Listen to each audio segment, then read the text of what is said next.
అందరికీ నమస్తే. పార్టీ మారిన 10 మంది ఎమ్మెల్యేల విషయంలో ఒక కీలక పరిణామం చోటు చేసుకున్నది. యాక్చువల్గా ఇది ఎప్పుడో జరగాల్సింది.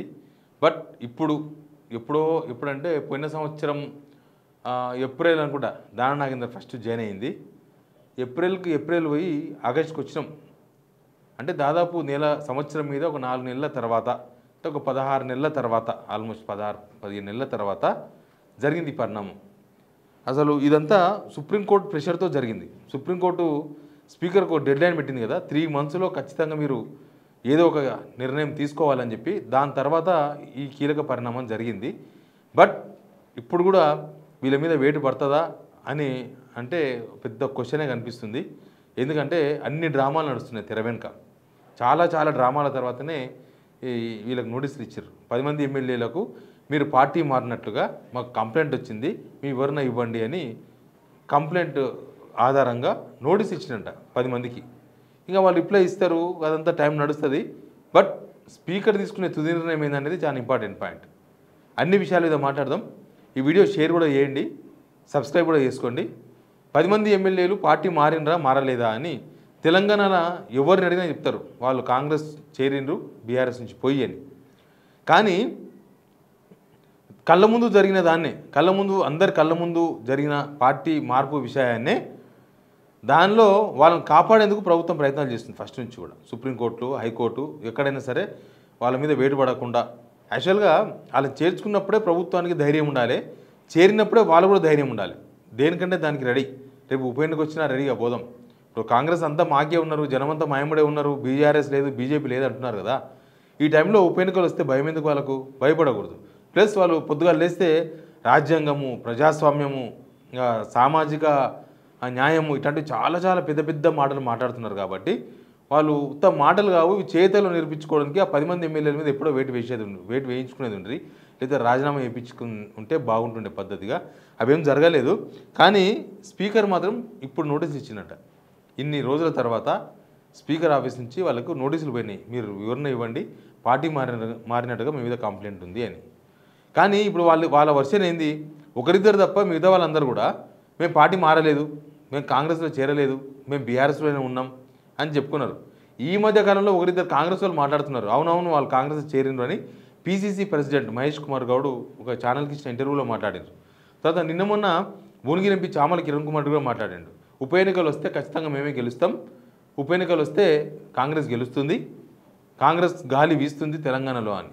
ఆ గాలి వీల్చినప్పుడే రాజీనామాలు చెప్పించేస్తే ఆకులు ఉంటే గట్టి ఉంటే ఉంటాయి, లేకపోతే రాలిపోతాయి. కానీ వీళ్ళు డబల్ డ్రామా ఆడుతున్నారు ఇట్లా. ఇప్పుడు స్పీకర్ నోటీసులు ఇచ్చారు. వాళ్ళు ఏమంటారు? నేను ఇందాక చెప్పినట్లుగా 2-3 పార్టీ మారినాము ఏదో చెప్పుకుంటారు, మిగతా వాళ్ళు మేము పార్టీ మారలేదు అంటారు. అప్పుడు స్పీకర్ ఏం చేస్తాడు? వీళ్ళు పార్టీ మారలేదంట కాబట్టి వీళ్ళ అనర్హత వేటు వేయలేము అని చెప్పొచ్చు. స్పీకర్ విచక్షణ అధికారాలు ఉంటాయి, స్పీకర్ ఏ నిర్ణయమైనా తీసుకోవచ్చు. కానీ అట్లా జరిపినప్పుడు అది న్యాయం జరిగినట్లు కాదు, మళ్ళీ అదొకటి ఉంది. ప్లస్ సుప్రీంకోర్టు లెక్క ప్రకారం ఆయన ఏదో ఒక నిర్ణయం తీసుకోవాలి, ఖచ్చితంగా వేటు వేయాలని ఏం లేదు. సుప్రీంకోర్టు చెప్పింది 3 months టైం, మీరు ఏదో ఒక నిర్ణయం తీసుకోండి, అంటే వేటు వేయండి లేకపోతే వేటు వేయకండి, మీరు పరిశీలన చేయండి, మీరు విచారించండి అని దానికి అర్థం. కానీ చూసిన తర్వాత ఒక్కటి మాత్రం క్లారిటీ వచ్చింది. స్పీకర్ ఆఫీస్ మేము అసలు కోర్టు పరిధిలోకి రాము, మేము అసలు సుప్రీంకోర్టు పరిధిలోకి రాము, హైకోర్టు పరిధిలోకి రాము, మాదంతా వేరే వ్యవస్థ, మేము వేరు మీరు వేరు, మా దాంట్లో వేలు పెట్టొద్దు అనే హైకోర్టులో మొత్తం వాదనలు జరిగినాయి. సుప్రీంకోర్టులో కూడా దాని మీదే వాదనలు జరిగినాయి. తర్వాతనే ఈ డెడ్ లైన్ పెట్టింది సుప్రీంకోర్టు. ఇప్పుడు సుప్రీంకోర్టు పెట్టిన డెడ్ లైన్కు అనుగుణంగా స్పీకర్ నోటీసులు ఇచ్చిండు. ఇదంతా ఉత్తగా జరగలే ప్రక్రియ. అడ్వకేట్ జనరల్తో, న్యాయ నిపుణులతో అందరితో సంప్రదింపులు జరిపిన తర్వాత సుప్రీంకోర్టు డెడ్ లైన్ ఉంది కాబట్టి తప్పదేమో అన్న అభిప్రాయాలు ఒకవైపు, ఏదో ఒక నిర్ణయం అన్నారు కదా, అప్పుడు మనం ఖచ్చితంగా వీళ్ళ మీద వేటే వేయాలన్న అవసరం ఏముంది అని కూడా బహుశా నిపుణులు సూచన చేయొచ్చు. అడ్వకేట్స్ కూడా చట్టంలో బొక్కలకే ప్రాధాన్యత ఇస్తున్నారు, చట్టంలో ఉన్న లోపాలనే ఆసరాగా చేసుకొని పనిచేస్తున్నారు తప్ప ఇట్లాంటి విషయాల్లో అయితే ముఖ్యంగా సుప్రీంకోర్టు అంత సీరియస్గా దేశవ్యాప్తంగా దీని గురించి చర్చ జరుగుతుంది. ఈ 10 మంది పార్టీ మారిన 10 మంది ఎమ్మెల్యేలు ఎవరైనా మాకు కొంత టైం కావాలి నోటీసు రెస్పాండ్ కావడానికి, లేకపోతే మేము దీని మీద సమాధానానికి మాకు ఇంత టైం కావాలంటే చాలా సీరియస్గా పరిగణలోకి తీసుకొని వాళ్ళ మీద ఆల్మోస్ట్ వేటు వేసే నిర్ణయమే తీసుకోండి అని చెప్పి సుప్రీంకోర్టు అంత సీరియస్గా ఉంది. కానీ ఇక్కడికి వచ్చే వరకు చట్టంలో లోపాలు, చట్టంలో ఉన్న వ్యవహారాలు అన్నింటిని బేస్ చేసుకొని చెప్తున్నారు. ఇప్పుడు వాళ్ళు పార్టీ మారలేదు అంటే స్పీకర్ ఏ నిర్ణయం తీసుకుంటారో తెలియదు. పార్టీ మారకపోతే మరి మా దగ్గర సాక్ష్యాలు ఉన్నాయని అంటారా, లేకపోతే పార్టీ మారలేదు కాబట్టి ఇంతే మీరు అంటారా, ఏమంటారో తెలియదు.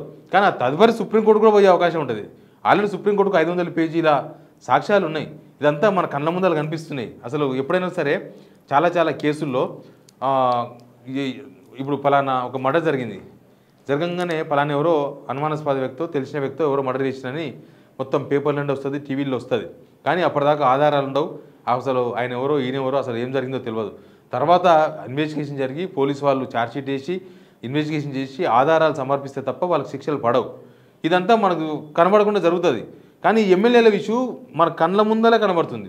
వీళ్ళు మనం ఓట్లేస్తే గెలిచిన ఎమ్మెల్యేలు మన కళ్ళ ముందలనే పార్టీ మారినరు, మన కళ్ళ ముందల కండవాళ్ళు కప్పుకున్నారు, మన కళ్ళ ముందలనే ఫ్లెక్సీలు వేసుకున్నారు, మన కళ్ళ ముందలనే కార్యకర్తలు చేసుకున్నారు, మన కళ్ళ ముందలనే కాంగ్రెస్కు అనుకూలమైన సమావేశాల్లో భేటీ అయ్యిండ్రు, మన కళ్ళ ముందలనే అసెంబ్లీలో కాంగ్రెస్ వాళ్ళు వీళ్ళకి కేటాయించిన సీట్లు కాకుండా అసెంబ్లీలో కాంగ్రెస్ వాళ్ళకు కేటాయించిన సీట్ల వెనుక ఖాళీ ఉండే కుర్చీల్లో కూర్చున్నారు. ఇవన్నీ మన కళ్ళ ముందలనే జరిగినాయి.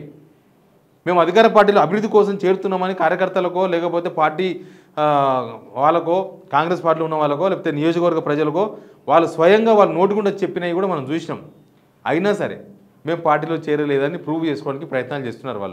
వాళ్ళని ఎమ్మెల్యేనన్నా వేరే ఏమన్నా మీరే డిసైడ్ చేసుకోండి. కానీ ఇప్పుడు ఎమ్మెల్యేలు చెప్పే అభిప్రాయం పైన ఎమ్మెల్యేలు ఇచ్చే రిప్లై మీద స్పీకర్ ఏ నిర్ణయం తీసుకుంటారు అనేది ఒక పెద్ద ఇంపార్టెంట్ ఇష్యూ. స్పీకర్ ఇప్పటిదాకా చాలా డిలే అయిపోయింది. సుప్రీంకోర్టు చెప్పిన లెక్కనే చాలా డిలే అయిపోయింది. ఇంత డిలే కాకూడదు. రాజ్యాంగం పైన అనుమానాలు కలిగే విధంగా ఉండకూడదు, అపహాస్యం కలిగేటట్టు ఉండకూడదు. మీరు నిర్ణయం తీసుకోండి ఒక డెడ్ లైన్ పెట్టింది.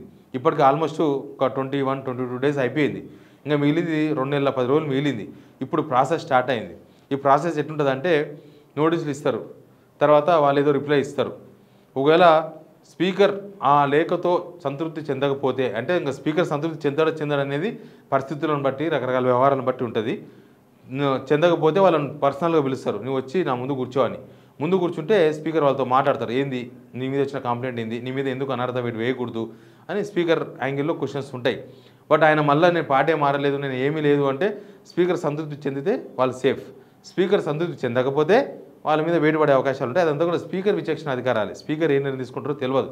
బట్ నెక్స్ట్ ఏం జరుగుతుంది అనే ఎపిసోడ్ స్పీకర్ తీసుకునే నిర్ణయం పైన ఆడికి అయిపోదు స్టోరీ. దాని తర్వాత కూడా ఉంటుంది. ఇదంతా సుప్రీంకోర్టు పర్యవేక్షణలో ఉంది.